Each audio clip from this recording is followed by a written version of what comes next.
All right. Hello, everyone, and welcome to Stay Paid, the sales and marketing podcast on a mission to help you close more deals and retain more business so you can live a life of freedom tomorrow, but only if you take action today. Guys, my name's Luke Acree. I'm the president of ReminderMedia. And again, I'm without my partner in crime, Josh. Josh is on a staycation today, so he's probably sitting on his couch. I told him he has to tune into my podcast. He has to like it and give a bunch of hearts. Has to start some fake accounts and give those a bunch of hearts so we look better than we are. But guys, I have an unbelievable interview for you guys today. So I called them the Top Advisor Marketing Boys, but they have a company called Top Advisor Marketing.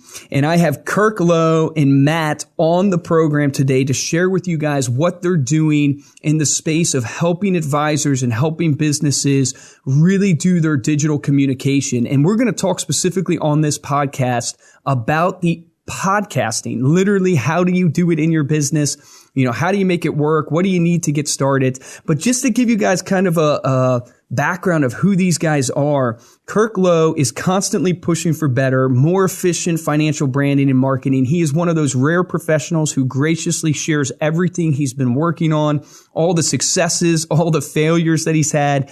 He's been doing this for 17 years in financial branding. Kirk has worked with independent advisors, RIAs, IMOs, BDs, helping each find their unique points of differentiation that bring to life their marketing.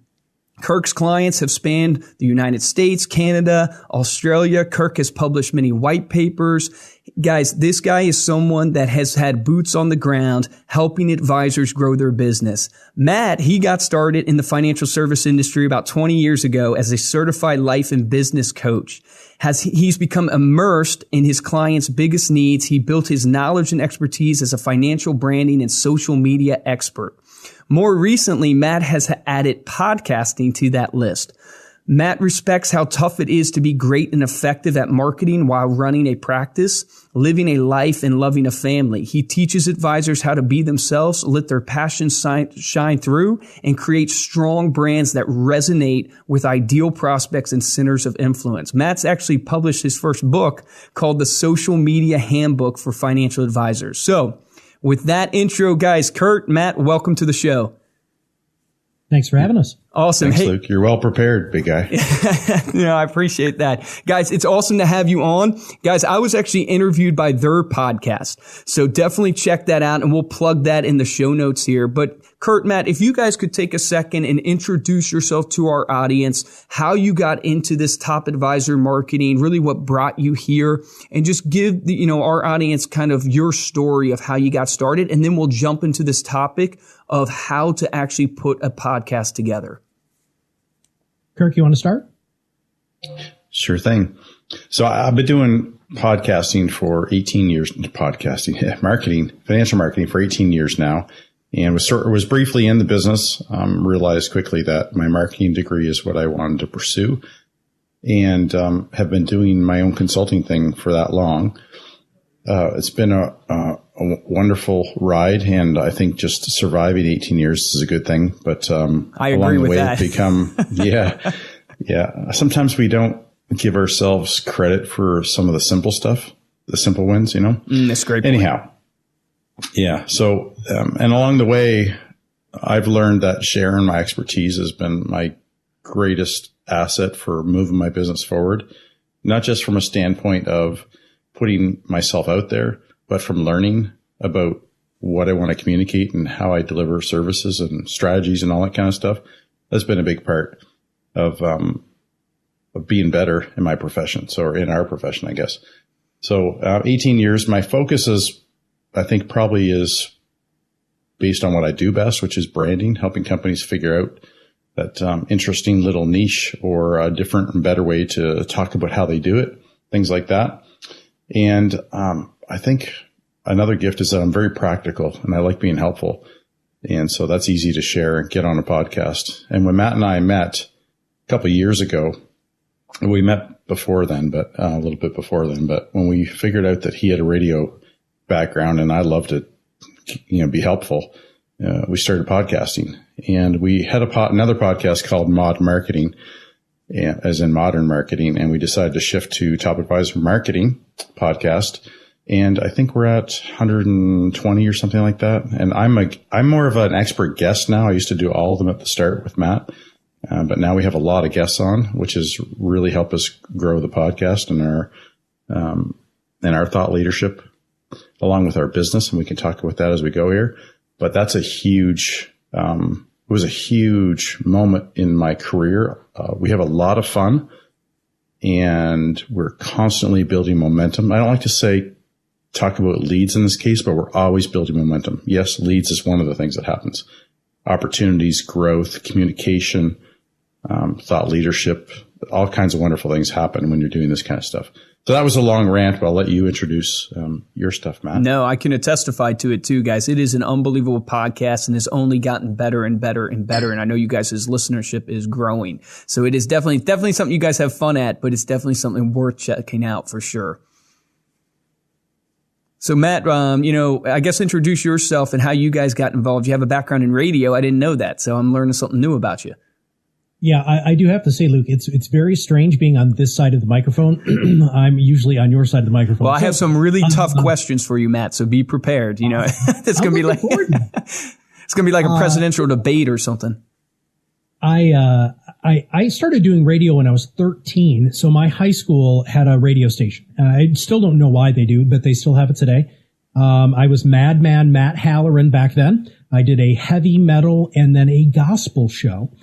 So I had a whole bunch of fun doing a lot of different music. And then I was the news director while I was in college after I got out of the United States Navy. Ended up getting my master's degree as a therapist. So unlike Kirk and a lot of people who are in our industry who's been a coach or consultant, I am not a financial advisor, nor have I ever been. I came at it from more of a therapeutic communications, how to effectively influence people.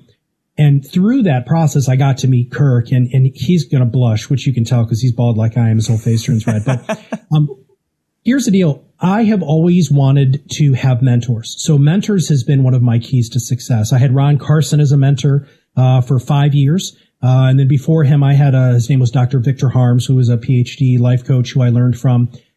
Before that, I've had other people too. But I saw Kirk and I said, this guy, he's got something. There's something about him. And it was the immediacy of knowing that he shared everything. And man, I'm telling you, when I implemented that into my career, everything changed. My relationship with Kirk has brought not only me both personally and professionally to a different level, but have allowed me to do way, way, way better work. I am one of the rare people who am a total flippin' nerd about podcasts. I am always listening, always studying, testing out new equipment, testing out new interview skills. I just read a great book called Herd Mentality by Celeste Headley, who's an NPR reporter, who, by the way, is going to be on our podcast. Super, super excited. And I really, Luke, you probably remember, I'm more excited about podcasting than just about anybody. And it really comes across that way. So, I am a total spaz. I have a huge smile on my face every time I'm behind a microphone. And it's just something I'm super, super passionate about.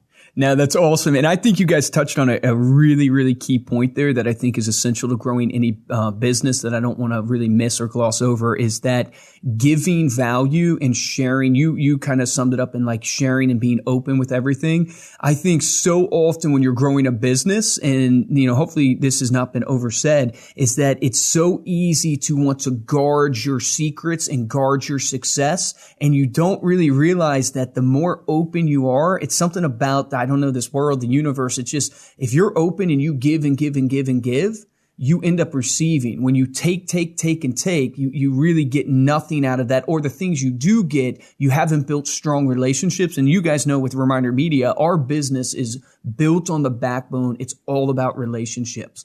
So let's talk about podcasting, because that's you guys' expertise. That's what you're doing really with this Top Advisor marketing. Is not only do you have an unbelievable podcast that's really successful, but you're actually helping people create podcasts. Our audience is filled with real estate agents, insurance agents, financial advisors, and then a myriad of other businesses. Why should these business professionals think about doing a podcast? Why is podcasting something that's relevant to them, especially because they don't have a lot of time, right? They don't have a lot of people in their business. So why podcasting? I'll give you the top 5 reasons, just in lieu of trying to keep this short, but there are a lot of reasons. The first one I think is to establish instant and deep credibility. And if you really know your stuff and you have a niche audience, your material or your content will resonate even more with that audience. So I think that instant deep credibility that resonates right away with your audience, that's a huge one. That'd be my number one. Number two would be achieving top of mind awareness without constantly interrupting your audience. So with podcasting, it's really permission marketing, and people subscribe to it and they find it when they want to. It's an easy way to get in front of them that they've welcomed you into their phone, their living room, their kitchen, their car, their earbuds, wherever they're listening to you. That's the third one is the ability to enhance your focus on what you do best and how you create value. And I talked about this a little bit earlier. So doing podcasting and sharing your wisdom makes you smarter. It makes you consider how you want to articulate your strategy. And when you put it on paper, sometimes you realize you could probably do a better job. And so it's constantly forcing. That happened to me today. I'm writing a blog post, and the way I'm writing it is forcing me to rethink. I look at it and say, will everybody understand what I'm writing here? And I keep making it better. That's not to the point where it never gets out, but it's almost the point of teaching. Like when you teach something, you understand it so much better. So doing a podcast almost makes you have to be a teacher in a way. Now, I'm not a teacher. My wife's a teacher. Yeah, absolutely. But, there's methodologies to teaching. There's methodologies to how you help people learn. So it's almost like it's one thing to receive information. It's another to be able to teach information. Right. So you not only get better at podcasting or whatever you're doing to deliver. If it's writing blog posts, you get better at writing. You get better you actually get smarter. You fine tune your message, and that actually becomes a message that you use to sell in your business as well. So it's an incredible process. And if you're not following it, really, you're not getting any better, or as good as you could be if you're not writing or sharing your wisdom. No, I love that. Hey, Mark, do you think I'm getting smarter doing this? Yeah, see, I'm actually asking my producer, Mark. I actually agree with you. I think the sales message and I've never really thought about it in that way myself, is that I'm actually in essence educating myself. I think that's an amazing point. I want to drive that home, because the more and more you have to teach something or do something, you always say, I always say when I teach, because I sometimes do Sunday school lessons at the church I go to, and I'm the one who benefits the most from it. And I've never thought about a podcast that way, because the podcast to me seems a little bit more conversational and different, but I think that's an amazing point. We did a podcast early on called 270 Days to a Better Practice, something like that. And we created a big infographic for it. And it was I felt like it was a really epic podcast for us. It was a lot of work went into it. And when we put it out there, we had a lot of response to it. It went to 2,000 downloads early on, and we haven't had anything like that before. We hadn't broken 200, right? And this, all of a sudden, this one goes to 2,000. And what we did was we tested a little bit more testing, and we realized we need to create a coaching program. So we did that, coaching program / I don't know what you want to call it, but I wasn't really coaching, but a marketing program where we helped advisors work through this stuff. And, we learned from that. It was a really interesting process to go through to see what's going to work, what messages, advisors are always, if you ask an advisor when they're doing a seminar, for instance, or they're doing an invitation or whatever, and you say, what are the emotional buttons for your audience? And what do you really give them? They'll write a list. It'll be very difficult for them. But this is kind of like testing, right? What was it in there? What were the hot buttons that we pressed to get somebody so interested in that? Why did it go viral? Why did so many people, why did people come and sign up for a program when we launched it? Things like that. So it's really market testing to a degree too, that's a whole other level of benefit. So that was number 3. And we went on for about 6 or 7 minutes on that. So in the span of 30 minutes, I better shorten these next couple. So inspire more referrals is the 4th one. And this is probably one of the most important of all, which is how inspired do you think your clients and your prospects and your centers of influence are with your current marketing? and they're probably not very inspired. You probably have an average website. You probably have an average value proposition, maybe a tagline or brand, yes or no. You may or may not have a blog, most likely not. So how inspired are they? If you have a podcast, you jack your inspiration up. Yeah, it's their inspiration up 10 times. Yep. And people's perception of you is their reality. So, it's all about the impression you give them. Yeah. So why would you want to deny people that? Why could you not have that in your business?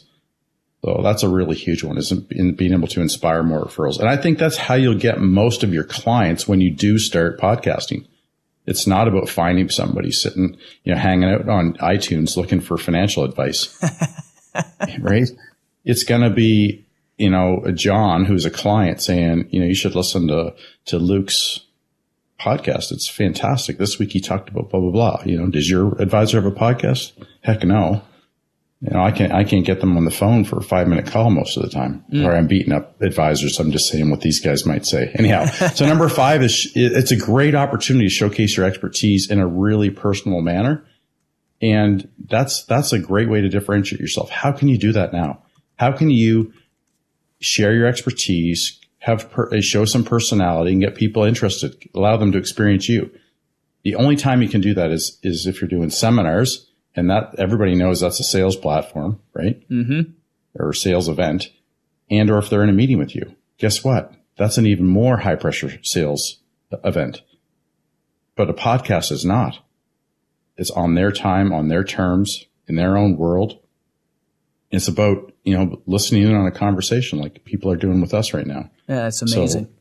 So those are the top 5. No, those are incredible points. Incredible points. It's so funny how we don't do podcasting here, but some of those points that you're making, especially like establishing credibility, top of mind awareness, enhancing, your image and your brand by inspiring referrals from that. I mean, very similar to what we're doing here at Reminder Media. And I love you guys' kind of take on it that you even said at the beginning of the podcast, that the leads will come from doing podcasts consistently. You don't do a podcast to generate leads necessarily. Like, you can't think of it in that way, even though it's going to be the impact of doing something like this consistently that will eventually lead to the leads. But this type of, points that you're making is so aligned to what we're doing from the perspective of it's all about consistency, creating value. And because you're creating value, you're elevating people's brands. So let me ask you this, Matt, how would someone get started? So those are the why someone should do a podcast, but how does someone actually get started? What do they need? A lot of our people listening to would have no idea like where they should actually post their podcast, what equipment they should use. How would someone actually start a podcast? Well, surprisingly enough, Apple earbuds are the easiest way to start a podcast.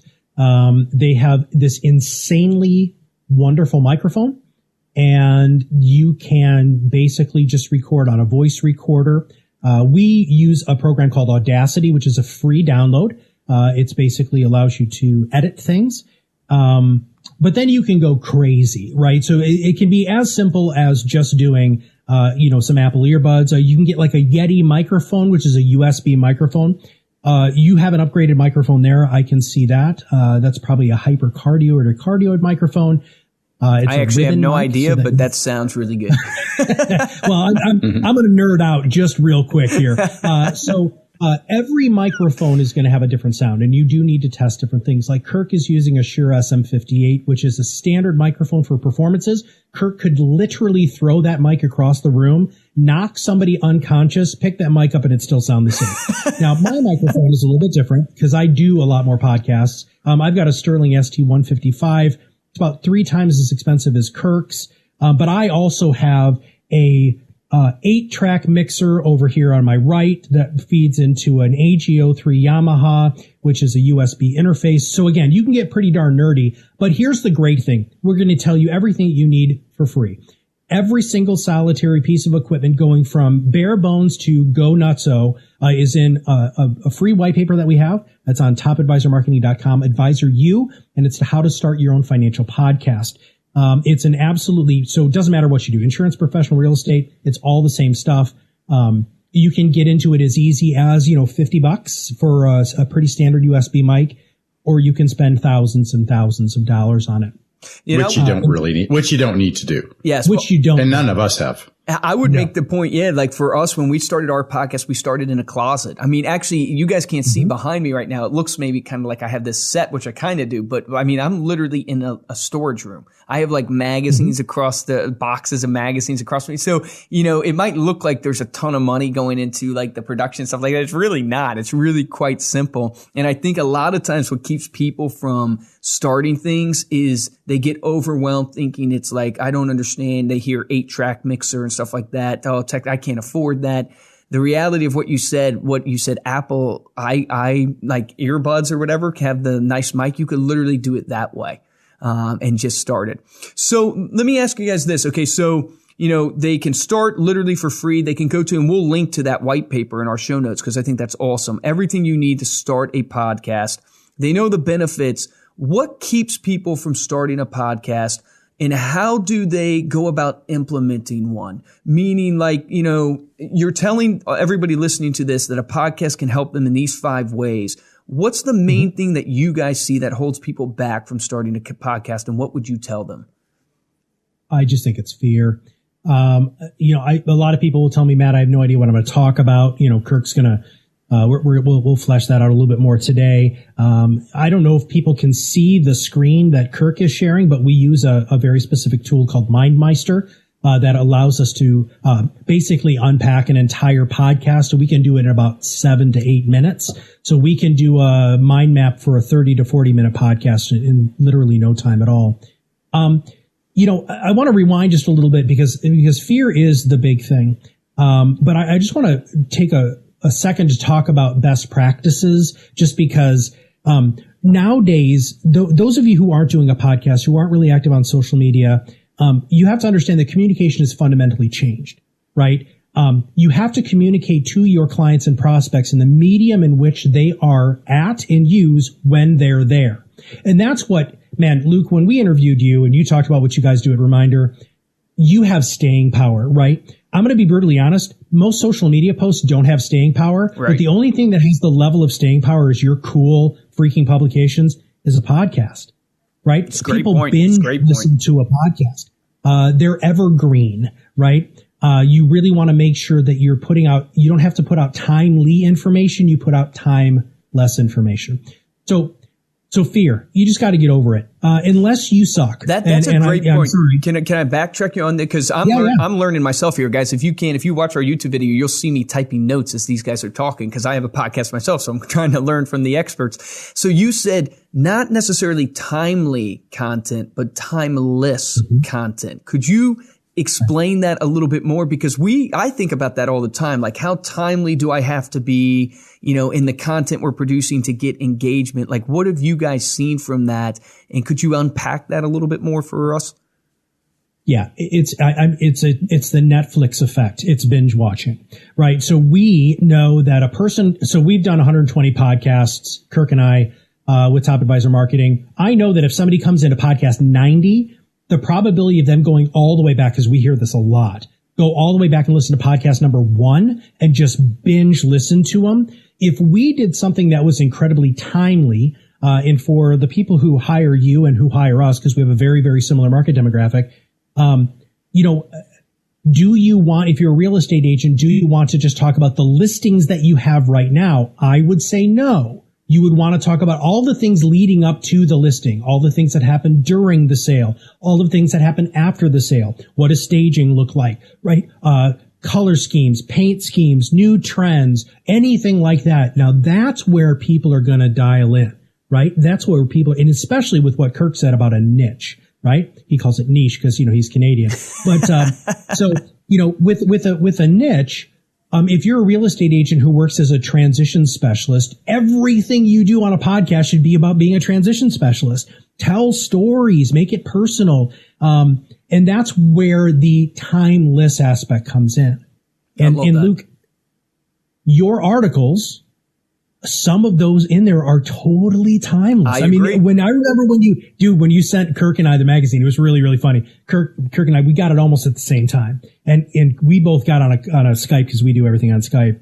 And we're like, dude, this is an amazing magazine. Like, look at the quality. Look at, like, I want to read this. I didn't even pay him to say this. I didn't even pay Matt and Kirk to say, all right, keep going. Well, I think it's hysterical because you asked us, both of us, specific questions about our things that we like. And this magazine, this kick-ass magazine, shows up in my mailbox with articles of things that I liked. I was like, dude, you guys nailed it. Anyway, I'm sorry, I digress. No, that's the awesome. other thing that's really important to make sure in preparation for creating timeless stuff is you need to tell stories and you need to be interesting. This is going to sound really crass, and I apologize, but if you are not an excitable, interesting, energetic person, don't do a flipping podcast. Okay, do something else. Write. Hire somebody else to do it for you, right? You just have to bring so much energy to a podcast because all you have is your voice. No, I think that's a great point. And I think, I always say this on the sales side because my passion is sales, right? So I love phone sales. I love that type of stuff. It's all about how you say it, not really about what you say. And people get so much from your inflection and your tone. And that's why radio DJs, this obviously because you're radio. That's why they smile. That's why they smile through the microphone because they know people can feel that. Well, let me ask you something then, because a lot of our people listening to that would keep them from doing a podcast. So would you say because you're not necessarily an extrovert, it's the wrong way, but because you're not bubbly or because you're not like super high energy, you shouldn't do a podcast? Or should they do more of a niche podcast of maybe it's more like a how-to? So if you're super analytical and dry, but your expertise are the numbers, like can you give, and I'm not even positive myself, but could someone give that caveat that goes, hey, I'm going to teach you on this podcast. This is going to be a teaching podcast, not necessarily a personality podcast. Yeah, absolutely. I'm the perfect example for this show. I'm fairly dry. I mean, I've been doing this for a while now, so I'm better than I used to be. But if you listen to my first podcast, Matt propped me up. And sometimes Matt props me up for the first couple of minutes until I get going, right? I'm one of those get going guys. When I get going, they used to call me the train when I played soccer because after I got by a couple of guys, I was even harder to stop. Anyhow, it's the same with talking about marketing. The more passion I start to draw, the more excitable I get. But I have Matt and one of the neat things about what we do is we have Eric and Matt and we have other podcast guests like co-hosts who are there with the advisor doing the podcast with them to take that pressure away. That's a great point. So that greatest fear is for most people is gone. It doesn't mean you still don't have to get better.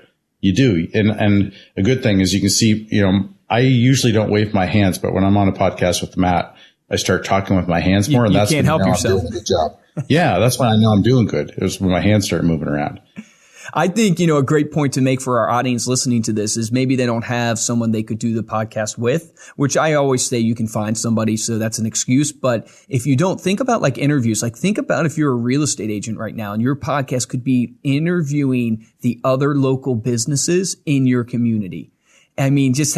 Simple idea, but it's easier for you. You don't have to really think about it. You got your interview questions. You can prep beforehand and interview. I always think, and you guys correct me if you think I'm wrong here, but one of the things I'm learning in doing this podcast, Stay Paid with ReminderMedia, is people just want authenticity. They don't mind if you mess up. They don't mind if you're not the smartest or the brightest person in the room, but they want it to be real. They want to know what Luke really believes and what Kirk really believes and Matt really believes. And even if they disagree, they still can connect because there's tons of things I watch on TV that I disagree adamantly with, meaning like the opinions or something like that. But I still watch it because, it's entertaining or it's enjoyable or whatever, but it's authentic. And I know, that's overused probably today about being authentic and being yourself. But I would just drive home the point that, just be who you really are and you're going to attract the tribe of people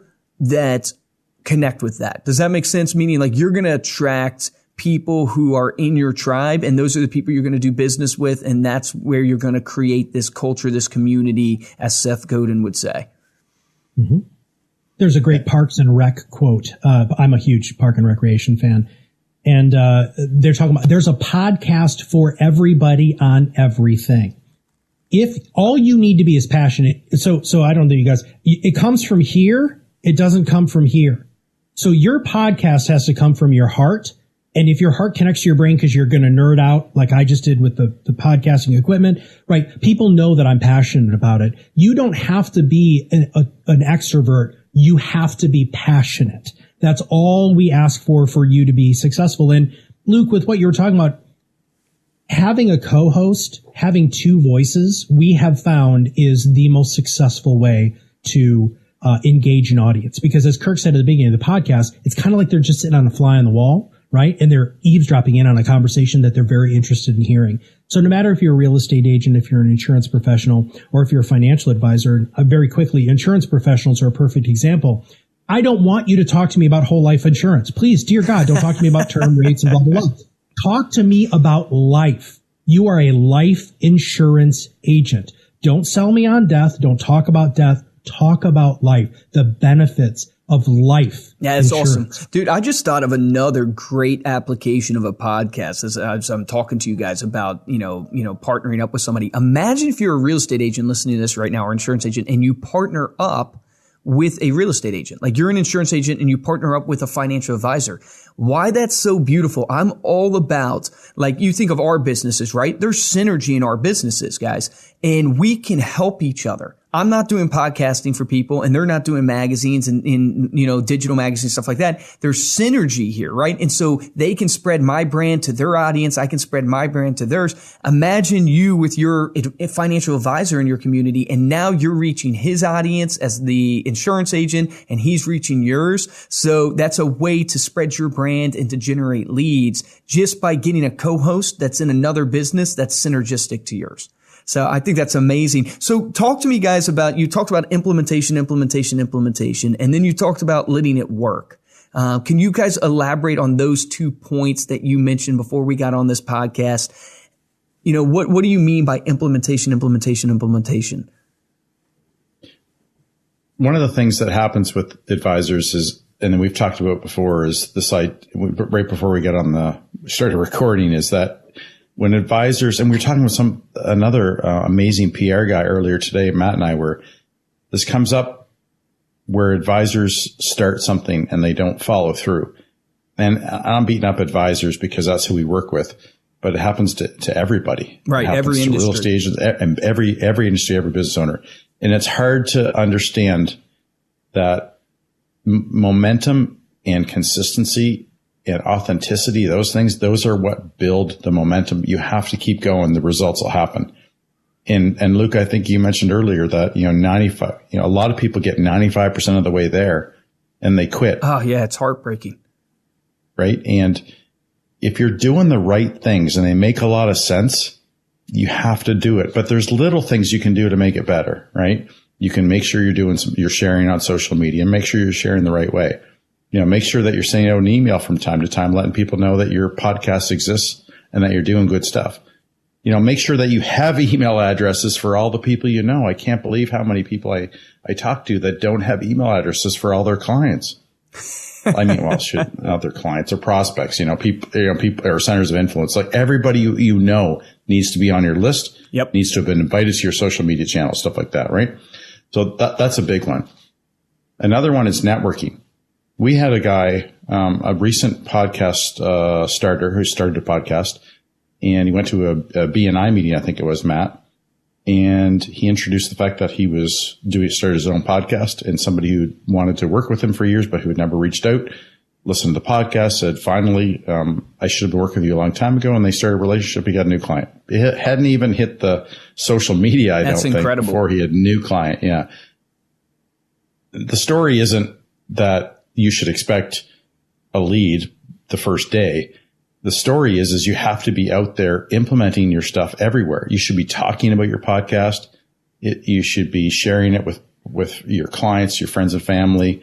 Put a little, postcard in your mailers that are going out to your clients and say, hey, don't forget to listen to our podcast. We got a new one coming out every Friday, whatever it happens to be, or, every second Friday.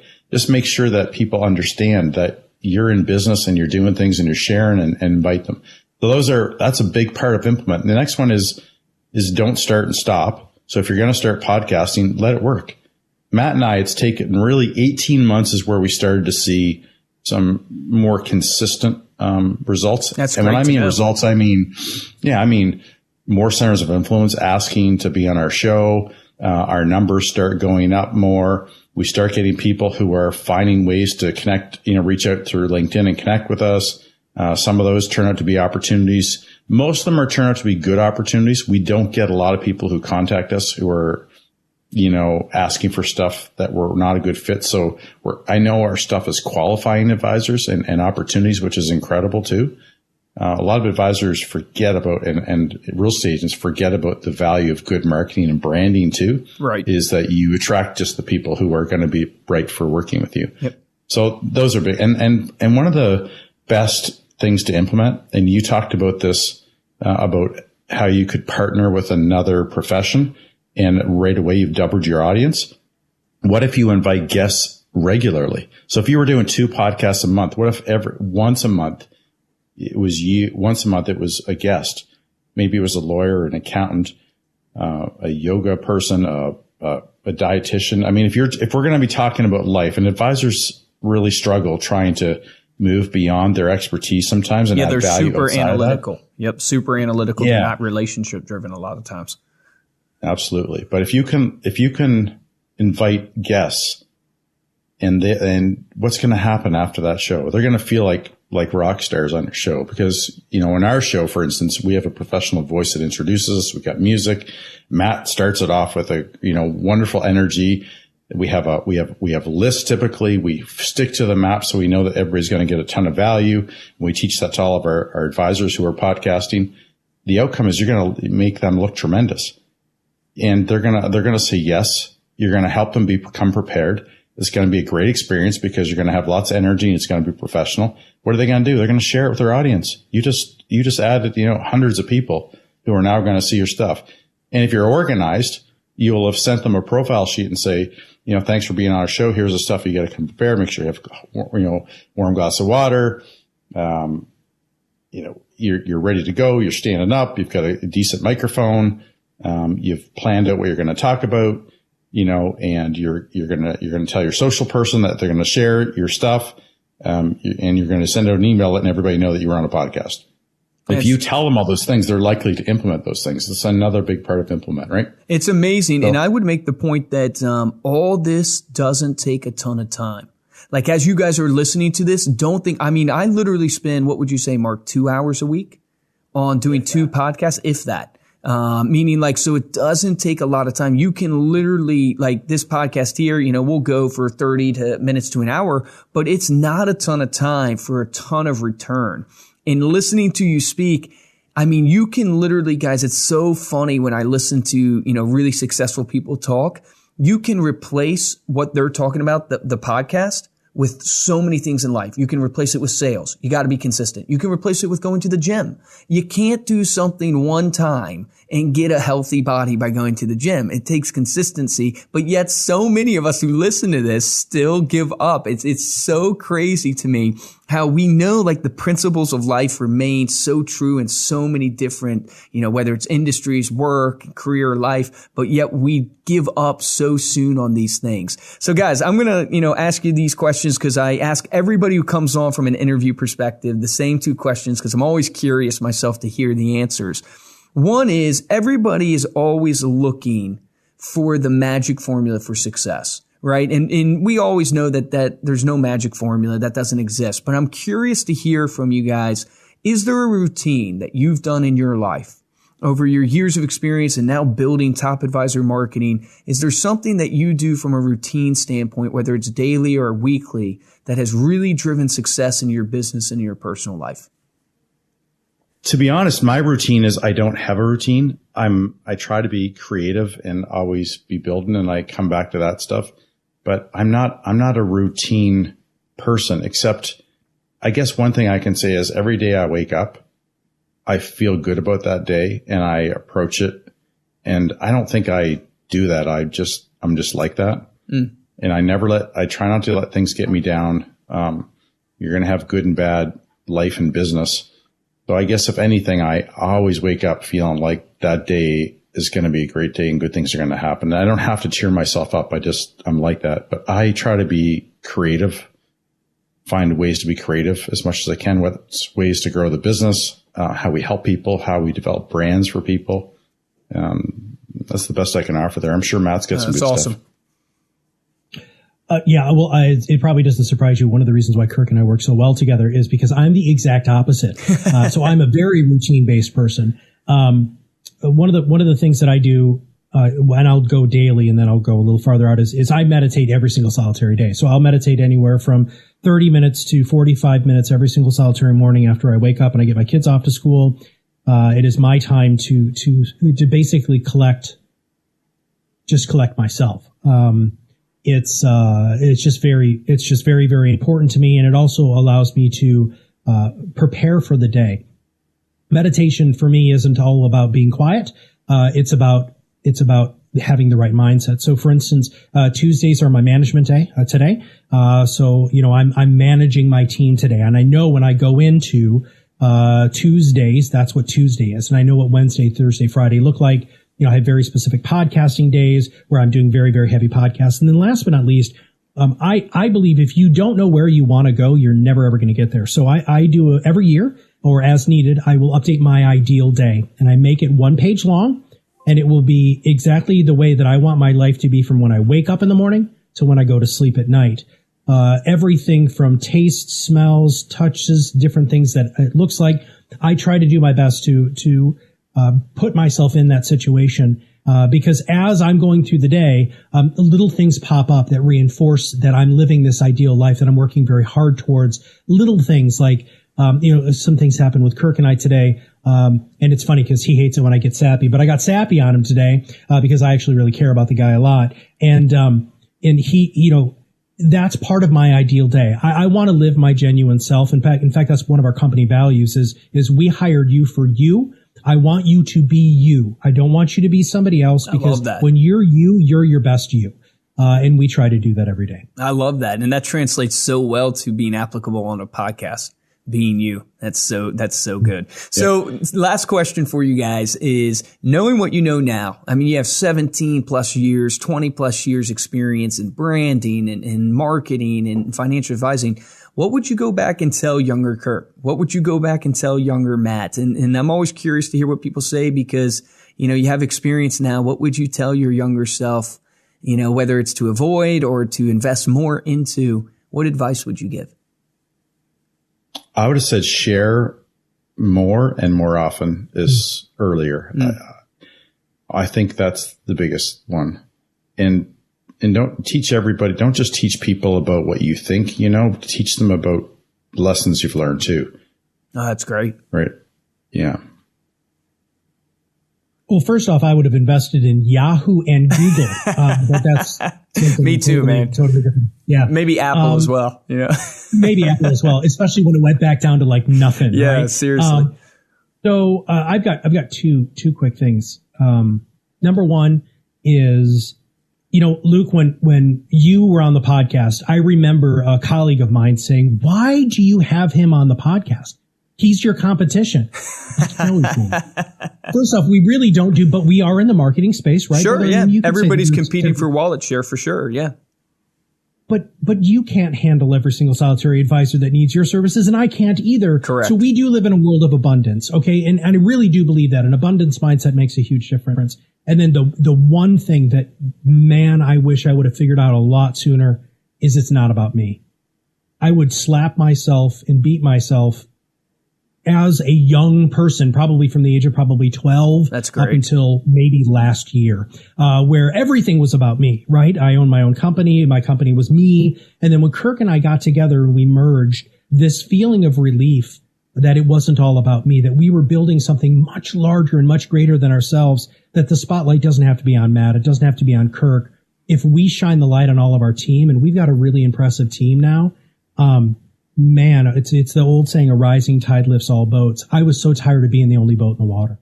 That's so awesome. And I would even add to that it's so freeing when life switches from being about you to being about something greater than you, a cause that's greater than you, whether it's the people you're helping or whatever you're living for. It's so freeing, because when you wake up every single day and it's about you, well, then it's all about, what did I do today to get ahead? What did I do today to make myself successful? And it's so freeing to let that go. I can testify to that in my own life. Guys, this has been amazing. I mean, you've laid down some really, really solid advice for helping people really start a podcast and the benefits of it.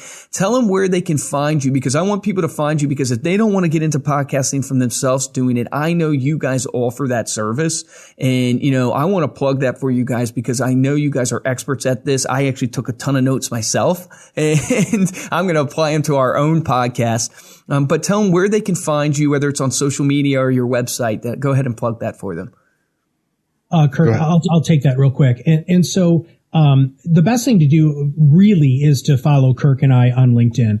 We are very, very prolific. We put lots and lots of stuff out there. Kirk is an amazing writer. He's always putting out wonderful thought leadership. And then, of course, the Top Advisor Marketing podcasts, which you can find on iTunes.